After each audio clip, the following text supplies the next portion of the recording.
Folks, thanks for being here today. I'm John Stiles with Attorney General Ellison's office. I just want to make clear that Attorney General Ellison will be speaking today and then taking your questions. He will not be able to answer any questions about evidence or how evidence is evaluated, any question about witnesses, any question about the timeline of events that led to Mr. Floyd's death, or any investigative detail. It is all under investigation. It is currently confidential, so I just want to set that expectation right now. With that, Attorney General Ellison.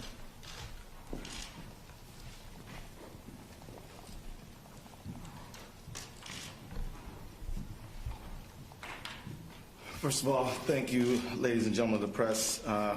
Myself and my friend Mike Freeman want to share some information with you. I want to begin with a reminder, and that is that we're here today because George Floyd is not here. He should be here. He should be alive, but he's not. About 9 days ago, the world watched Floyd utter his very last words, "I can't breathe," as he pled for his life. The world heard Floyd call out for his mama and cried out, "Don't kill me."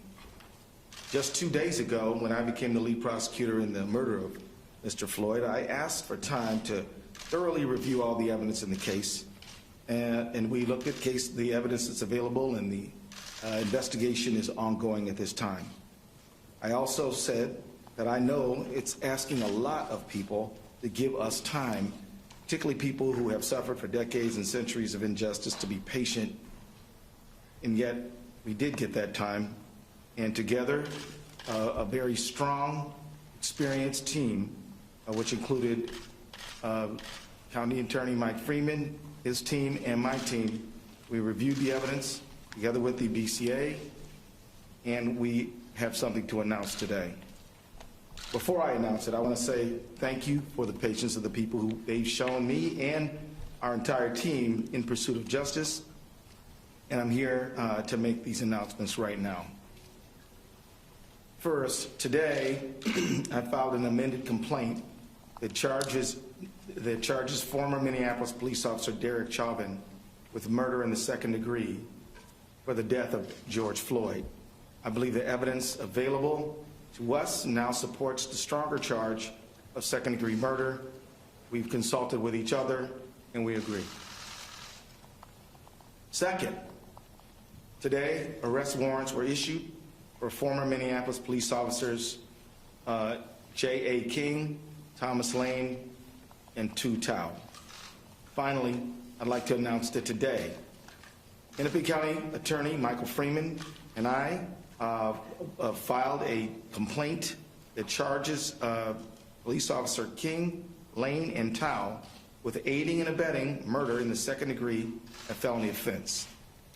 I strongly believe that these developments are in the interest of justice for Mr. Floyd, his family, our community, and our state.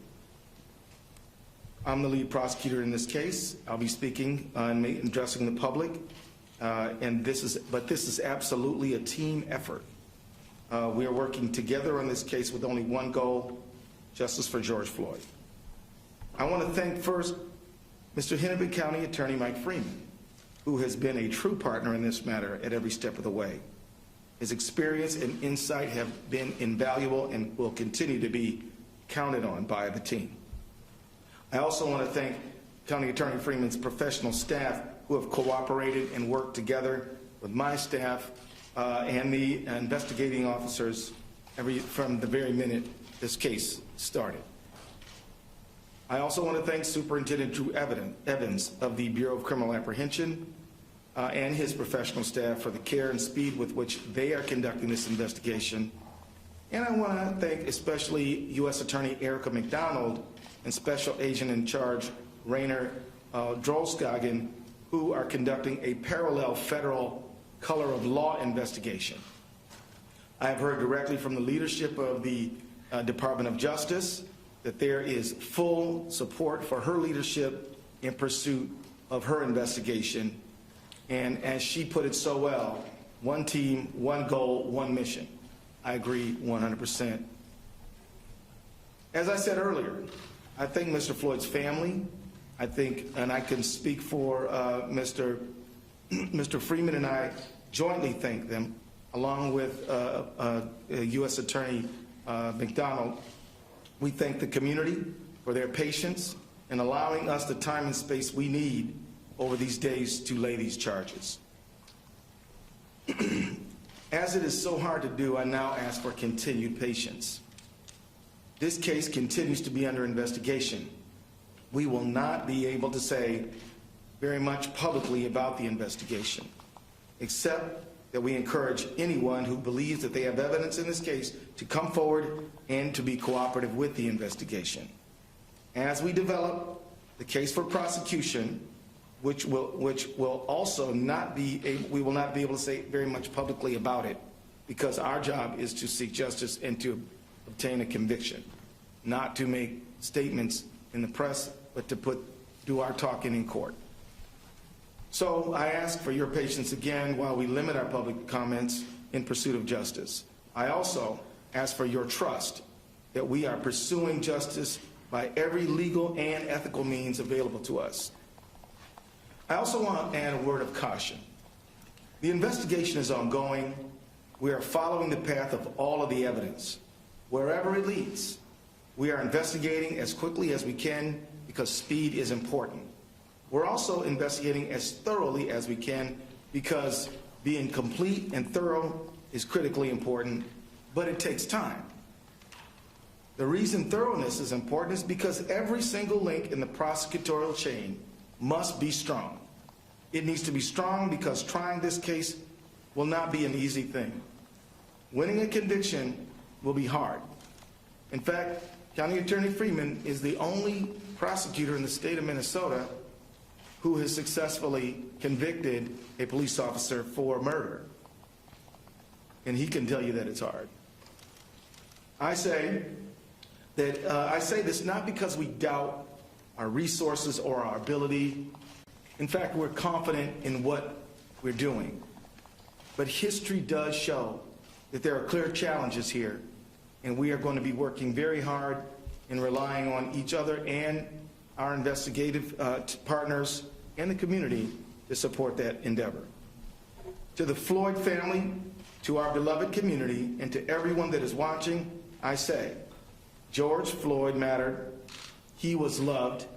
His family was important. His life had value. And we will seek justice for him and for you, and we will find it. The very fact that we have filed these charges means that we believe in them. But what I do not believe is that one successful prosecution can rectify the hurt and loss that so many people feel. The solution to that pain will be slow and difficult work of constructing justice and fairness in our society. That work is the work of all of us. We don't need to wait for the resolution and investigation of this case to start that work. We need citizens, neighbors, leaders in government and in faith communities, civil and human rights activists to begin rewriting the rules for a just society now. We need new policy and legislation and ways of thinking at the municipal, state, and federal levels. The world of arts and entertainment can use their cultural influence to inspire change that we need. There is a role for all who dream of a justice that we haven't yet experienced. In the final analysis, a protest can shake a tree and can make the fruit fall down. But after that fruit is in reach, collecting it and making the jam must follow. The demonstrations and the protests are dramatic and necessary, but building just institutions is more of a slow grind, but equally important. And we have to begin that work as well. We need your energy, and we need everyone's help right now. Thank you very much. We'll take a few questions. Yes, ma'am. No one has ever successfully prosecuted a police officer in Minnesota for second-degree murder. Are you concerned at all by going for these tougher charges and the tough charges against the other three officers? You risk acquittals, which acquittals in other cases, notably Rodney King case, which this is compared to, have created massive protests and massive rioting, massive demonstrations, and massive unrest. We believe we have a duty to charge the charges that fit the facts in this case when we have done so. And so our concern is to put all the energy we can into putting forth the strongest case that we can without fear or favor of anyone or anything. These charges are based on the facts that we have found, and we're going to pursue them. Attorney General, the head of the county attorney, obviously you got the case from him. Was he going to plead this case as a murder-free case? Is that why the state took over? That is what sources are saying. The Hennepin County attorney did an excellent job by gathering facts and has worked cooperatively with us at every single step of the way. We consulted with each other on these charges. We believe that these are the right charges. Mike Freeman and I we've signed a complaint for these additional charges, and so that's what we're doing. So. Mr. General, John Campbell, CNN, the whole nation, indeed the whole world, has been awaiting some type of announcement from your office. Can you describe the process involved in your deliberation and what impact you think today's decision might have, not just in Minneapolis, but for those across the country watching you right now? Unfortunately, I can't delve into our deliberative process, but what I will tell you generally is we gathered all the facts that we could. We reviewed the criminal statutes. We looked at case law. We consulted with each other, and we arrived at these charges. We believe that they're justified by the facts and the law. And to those who are watching around the country, what does this impact have on them, this decision?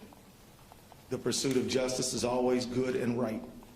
And I want to signal to them that we hope that they continue to raise the cause of justice, but do it in a peaceful manner.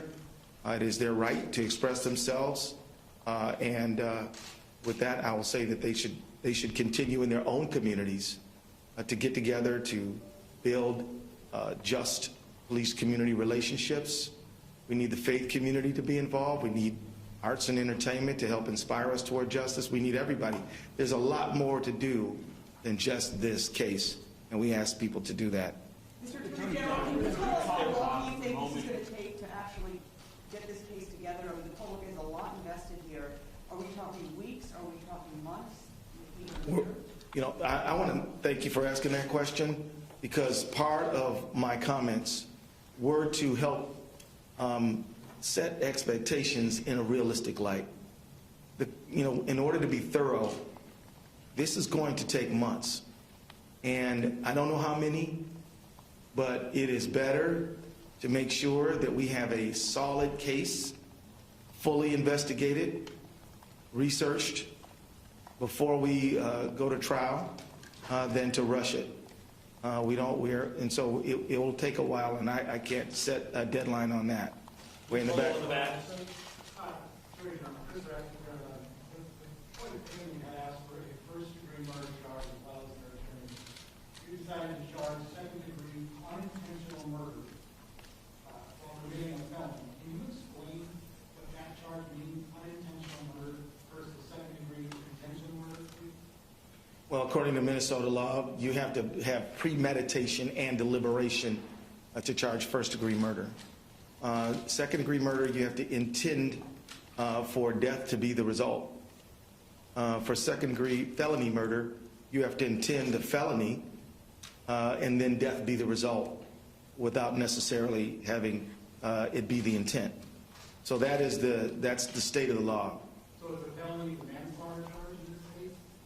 The felony would be we would contend that George Floyd was assaulted, and so that would be the underlying felony. General, would you accept any plea deals in this, or do you expect all four to go to trial? And secondly, when will the body camera footage be released? I really don't have any idea of what plea negotiations or anything like that. That's simply way too early to begin that conversation. At this point, we are preparing to try this case. If something else happens along the way, we'll see. But at this point, we don't have any plans in that direction. And the body camera footage? That is something that I will I don't have anything to report right now. At this time, we're focused on investigating the case. And so I think at this time, I will consult with the BCA and other partners on the case, and we'll come to a conclusion about that. Again, we believe in transparency, but we also believe in a thorough investigation, most importantly. Eric Schluter, the 3 officers been taken into custody?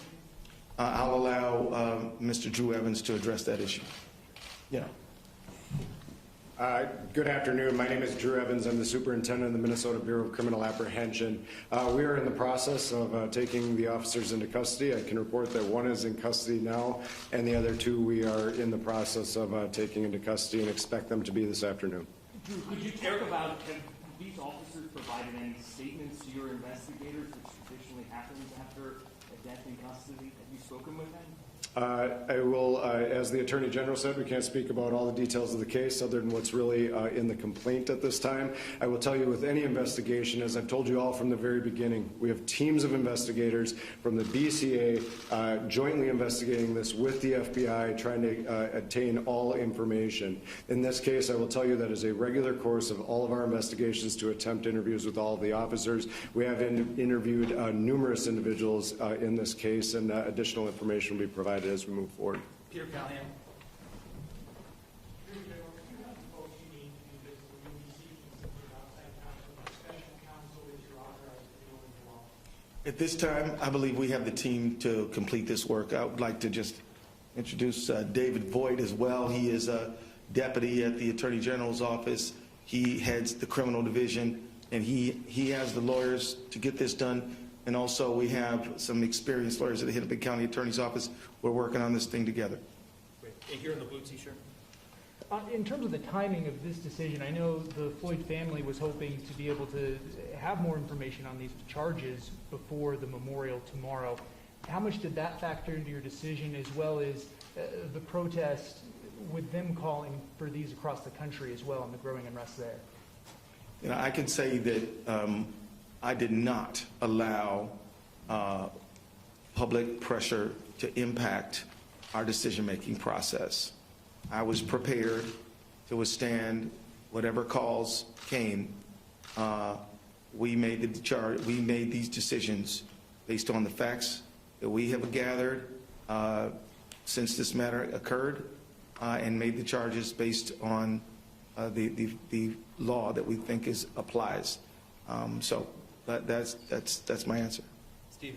Yeah. Could you describe a little bit more about your relationship with Mike Freeman, how this has gone thus far, and how you both approached some of these early decisions? It's going fine. It's going great. I spent a lot of time in Hennepin County when I was a trial lawyer myself, and I know I know all the lawyers there. I respect them all, admire them all, and we're going on fine. Can I introduce you? Okay. Andy Lefevre, he represents Hennepin County Attorney's Office, his first deputy for Mike Freeman. Right. Mr. Attorney General, did you suggest that you actually personally would be the prosecutor in this case, that you actually will be in the courtroom? No, that I'm going to let the people who prosecute cases every single day to prosecute this case. Now, it is true that I've tried a lot of cases, and I've tried homicide cases, but on the other side of the courtroom. The people who know how to prosecute, I'm going to let them do that work. Does being a criminal defense attorney help you in terms of drafting these charges? You know, I think it helps me anticipate what some of the attacks on our case might be. Are you going to trial and relevant to get a fair trial here? Wednesday. I see no reason why we can't get a fair trial here. Also, real quick, with the charges that were just filed, my math is correct. And the 3 officers now face the potential same maximum sentence as Officer Shelby. Yes. Well, but yes, sir. Any other questions? I apologize that you addressed this before, but does your involvement in this case now put you on the sidelines in terms of the legislative process and looking for police reform legislation? No. I'll continue to do all the duties that I have, which involve legislative, which involve a lot. We've been very active in the civil space. We've been active in representing state agencies and government. I'll continue to supervise that as I always do. But I feel very confident in it because I have excellent professionals who are going to be focused on this like a laser beam every single day. And two more questions, Eric and Theo. Mr. Attorney General, could you just take us into that room when the decision was made for you personally, for this case to file these charges, the moment you had personally? I feel a tremendous sense of weight. I feel this is a very serious moment. I can honestly tell you I take no joy in this, but I do feel a tremendous sense of duty and responsibility. Are the three other cops, are they going to be at Oak Park Heights in max security, or are they going to be put somewhere else? I don't know the answer to that question. Maybe. I would just answer that in terms of that is left up to the various sheriffs that we work with on this. They make, as Commissioner Schnell noted the other day, security decisions in the best place for everybody in light of everything that's going on right now in the Twin Cities. Are they going to be moved to state prison now or kept in county jail? Again, those are decisions based on the analysis of the sheriff, and they work closely with the Department of Corrections to make sure that they have everybody in their custody where they should be based on safety assessments. Thank you, everybody. You'll have a release later today. Thank you all very much. Mr. Attorney General, can you give us a little message for the protesters who have been calling for first-degree murder charges that may be disappointed with this development? What would you say to them? I will say to them that I pledge and I promise to hold everyone accountable for the behavior that we can prove in a court, and that if I don't charge it, it means that we did not have the facts to do that. So I'll simply say that as the people who are legal professionals, professional prosecutors, we are taking our duty seriously, and we are working with the people who gather the facts, and we have done the work that we believe is possible, ethical, and right. Because there's a lack of trust there with those professionals and them doing their work, which is why a lot of this has come about. Yeah, well, I mean, look, let me be honest here. I mean, our country has under-prosecuted these matters in Minnesota and throughout the country. And so I think the trust is a result of historically not holding people who are public guardians accountable for their behavior in situations where we should have. So that, I think, is the origin of the trust problem. But we can't control the past. All we can do is take the case that we have in front of us right now and do our good faith best to bring justice to this situation, and we will. Thank you.